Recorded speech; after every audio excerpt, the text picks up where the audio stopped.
एक रिपोर्ट के मुताबिक 1970 में अपोलो मिशन के एस्ट्रोनॉट्स चांद से कुछ पत्थर लेकर आए थे। इनको स्टडी करने से पता चला कि ये पत्थर किसी एस्ट्रॉइड के टुकड़े हैं जो आज से 3.8 अरब साल पहले चांद से टकराए थे। ये चीज चांद पर एक नॉर्मल बात है, लेकिन जब मार्स के क्रेटर्स को स्टडी किया गया तो पता चला वहाँ भी 3.8 अरब साल पहले बहुत सारे एस्ट्रॉइड गिरे थे। और जब मरकरी के क्रेटर्स को स्टडी किया गया तो वहाँ भी एस्ट्रॉइड्स 3.8 अरब साल पहले टकराए थे। ये सेम चीज जमीन और वीनस पर भी देखी जाती है। साइंसदान के मुताबिक ये चीज बहुत ज्यादा हैरानकुन है। उनके मुताबिक जमीन, चांद और सोलर सिस्टम में बाकी सियारों को बने हुए कुछ ही टाइम हुआ था, लेकिन सेम टाइम में सोलर सिस्टम के अंदरूनी हिस्से में मौजूद सियारों पर एस्ट्रॉइड की बारिश होना इस बात की तरफ इशारा है कि उस दौर में कुछ तो ऐसा हुआ था जिसकी वजह से सेम टाइम में एस्ट्रॉइड की बारिश हुई थी। आखिर वो वजह क्या थी,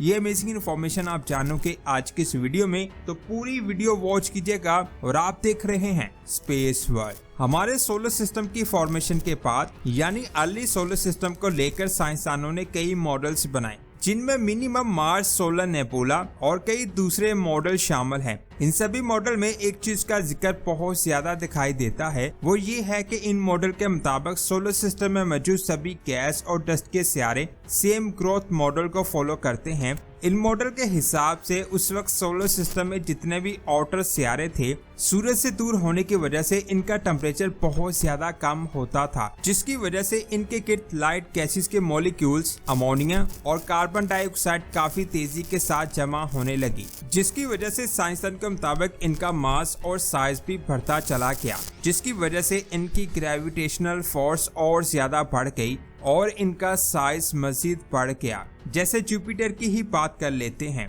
जुपिटर इनर सियारों की निस्बत सूरज से काफी ज्यादा दूरी पर मौजूद है, जिसकी वजह से सबसे पहले लगातार गैसेस मॉलिक्यूल्स इसके पास जमा होने लगे। फिर बाद में जुपिटर से भी ज्यादा दूरी पर नए सियारों की फॉर्मेशन होने लगी, जिसकी वजह से जुपिटर की मास स्पीड ग्रोथ कम हो गई, क्योंकि आउटर सोलर सिस्टम में नए सियारे बनने की वजह से सोलर सिस्टम में मौजूद मैटर कम होने लगा और एक टाइम के बाद सभी सियारों की ग्रोथ रुक गई, साथ ही जुपिटर की ग्रोथ भी रुक गई, जिसकी वजह से जुपिटर एक फेल्ड स्टार बन गया। अब जो सियारे सूरज के पास मौजूद थे वहां पर गैस इतनी ज्यादा जमा ना हो सकी। साइंसदान के मुताबिक जो सियारा हमारे सूरज से जितना ज्यादा करीब रहा वो उतना ज्यादा सॉलिड और साइज में छोटा रहा, और जैसे जैसे सियारों का डिस्टेंस सूरज से बढ़ता गया तो जुपिटर तक उनका साइज भी बढ़ता गया, क्योंकि जुपिटर के पास सियारों का साइज कम होता गया और जुपिटर की फॉर्मेशन के बाद सोलर सिस्टम में मैटर कम रह गया था, जिसकी वजह से उनका साइज जुपिटर से ज्यादा ना हो सका।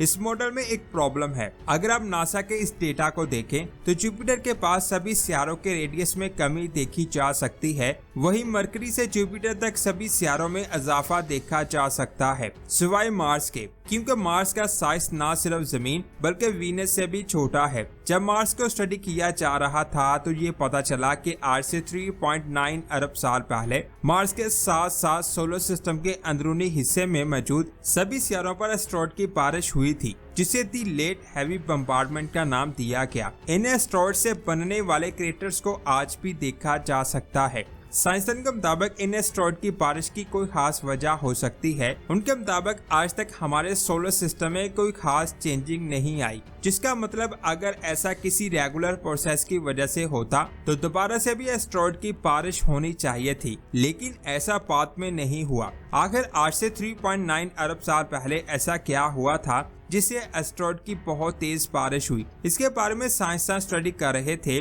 फिर एक दिन नासा के दो साइंसदान सोलर सिस्टम के प्लैनेटरी ऑर्बिट्स को देख रहे थे, तब उन्होंने ये नोटिस किया कि जुपिटर और मार्स के बीच में इतना ज्यादा गैप क्यों है। ये गैप इतना ज्यादा है कि इन दोनों सियारों के दरमियान एक और सियारा आसानी से आ सकता है। इस चीज को लेकर उन्होंने सोचा कि कहीं ऐसा तो नहीं है कि माजी में यहाँ कुछ सियारा हुआ करता हो जो अब खत्म हो चुका हो। इस चीज के बारे में जानने के लिए उन्होंने कंप्यूटर सिमुलेशन का इस्तेमाल किया। कंप्यूटर सिमुलेशन में उन्होंने 4 की जगह 5 सियारों को डाला, जिनमें 5वां सियारा मार्स और एस्ट्रॉइड बेल्ट के बीच सूरज से 1.9 एस्ट्रोनॉमिकल यूनिट दूर रखा गया। अलग अलग वेरिएशंस को ट्राई करते हुए नासा के साइंसदान एक ऐसे मॉडल तक पहुंच गए जिसमें पांचवा सियारा सोलर सिस्टम के इनर सियारे और बाकी सियारों के साथ एग्जिस्ट कर पा रहा था और इस पांचवें सियारे का नाम रखा गया प्लैनेट पी। ये प्लैनेट पूरे सोलर सिस्टम के साथ बहुत अच्छे से अलाइन कर रहा था। साइंसदान के मुताबिक यहाँ भी एक दिक्कत थी। ये सियारा कुछ सालों तक तो सही से रिवॉल्व कर रहा था, लेकिन कुछ मिलियन सालों बाद इसका ऑर्बिट अनस्टेबल होके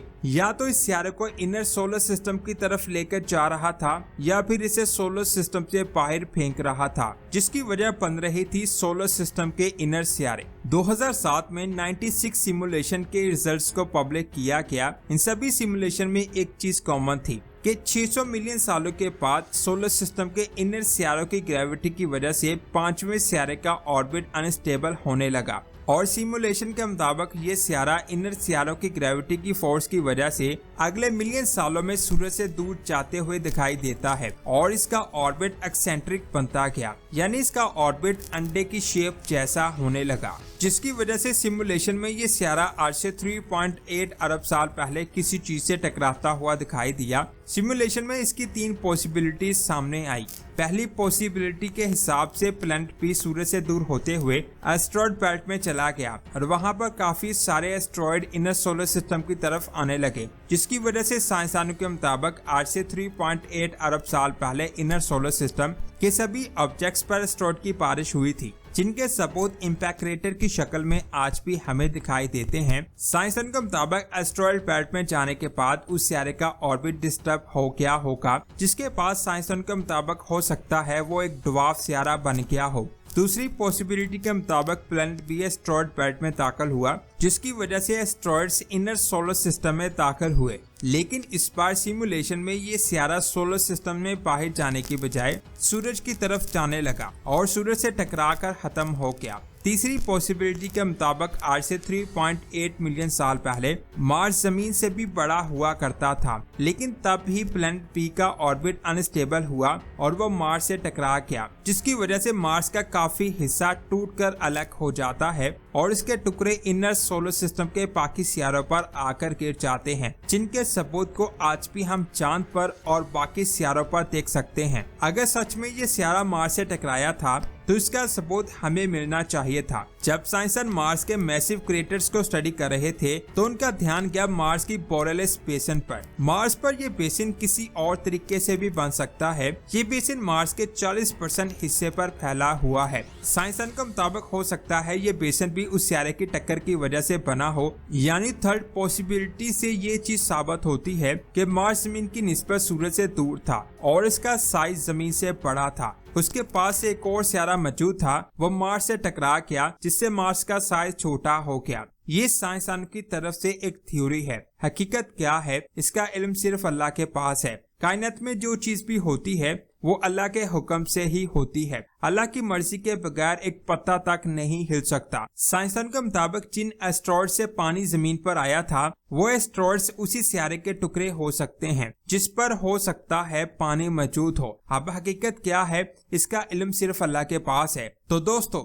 ये थी आज की वीडियो। आपको ये वीडियो कैसी लगी नीचे कमेंट्स करके जरूर बताएं। वीडियो अच्छी लगी तो इसे लाइक और शेयर लाजमी करें। मिलते हैं एक और शानदार वीडियो में। अपना बहुत सारा ख्याल रखें। अल्लाह हाफिज।